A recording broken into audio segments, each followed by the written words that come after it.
Assalamualaikum warahmatullahi wabarakatuh. Saya Arika Lestari dari kelas 12.5. Saya akan menjelaskan tentang isi perjanjian Linggarjati. Perjanjian Linggarjati adalah perjanjian yang ditandatangani antara negara Indonesia dan negara Belanda pada 25 Maret 1947 di Desa Linggarjati di daerah Jawa Barat. Perjanjian ini merupakan hasil dari perundingan yang berlangsung dari 10 sampai 15 November 1946. Sebelumnya, Indonesia dan Belanda sudah pernah melakukan perundingan, namun tidak menemukan titik terang dari perundingan tersebut. Perundingan kembali diadakan menghadirkan penengah antara Indonesia dan Belanda, yakni Inggris.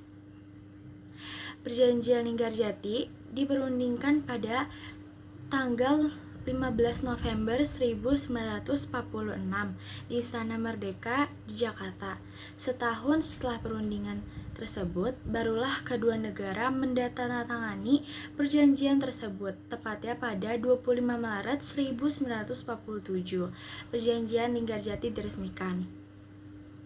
Lalu ada tokoh-tokoh yang terlibat dalam delegasi Indonesia, yaitu ada 3. Yang pertama Mohatta, yang kedua Sultan Syajair, yang ketiga Sultan Hamengkubuwono. Selanjutnya ada tokoh-tokoh yang terlibat dalam delegasi Belanda. Yang pertama ada Groeneveld sebagai ketua delegasi Belanda. Yang kedua ada Van Mook sebagai Letnan Gubernur Jenderal Hindia Belanda. Selanjutnya ada isi perjanjian Linggarjati. Yang pertama, pengakuan wilayah secara de facto diakui di negara-negara lain. Wilayah yang mengakui kalau dia wilayah Indonesia itu ada 3. Yang pertama, Jawa, Madura, dan Sumatera. Karena wilayah yang terlalu sedikit untuk dijadikan negara, maka adanya pembentukan wilayah federasi, gabungan antara negara Belanda dan dengan Indonesia. Negaranya tetap terpisah, tetapi naungannya sama. Biasanya disebut Negara Republik Indonesia Serikat. Disatukan karena Indonesia tidak bisa berdiri sendiri dan terbentuklah Uni Indonesia Belanda. Negara Republik Indonesia Serikat isinya tidak hanya Indonesia dan Belanda saja, tetapi negara-negara serikat lainnya. Dimulai tahun 1949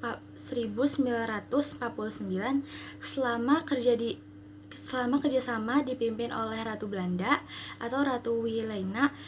Tapi selama kerjasama Belanda banyak melakukan pengkhianatan ke Indonesia, dan akhirnya Indonesia memutuskan kerjasama dengan Belanda. Akhirnya Indonesia putus kontrak dengan Belanda di tahun 1956 sebelum Indonesia menyadari bahwa mereka dimanfaatkan olehnya. Yang selanjutnya kerjasama ekonomi dan militer. Ini dijelaskan dalam konferensi meja bundar.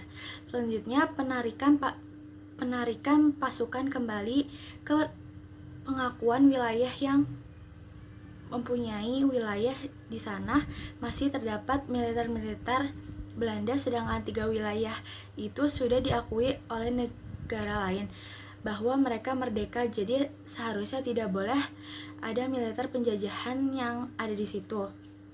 Maka militer harus ditarik dari wilayah tersebut. Akhirnya Indonesia memberi waktu pada Belanda sampai 1 Januari 1949 untuk Belanda pergi dari Indonesia. Selanjutnya ada dampak positif dari hal tersebut. Yang pertama, pengakuan internasional. Yang kedua, mengakhiri konflik militer sementara. Yang ketiga, diplomasi yang kuat. Selanjutnya ada dampak negatif. Yang pertama, ketidakpuasan internal. Yang kedua, ketidakpercayaan. Yang ketiga, ketegangan politik. Terima kasih. Wassalamualaikum warahmatullahi wabarakatuh.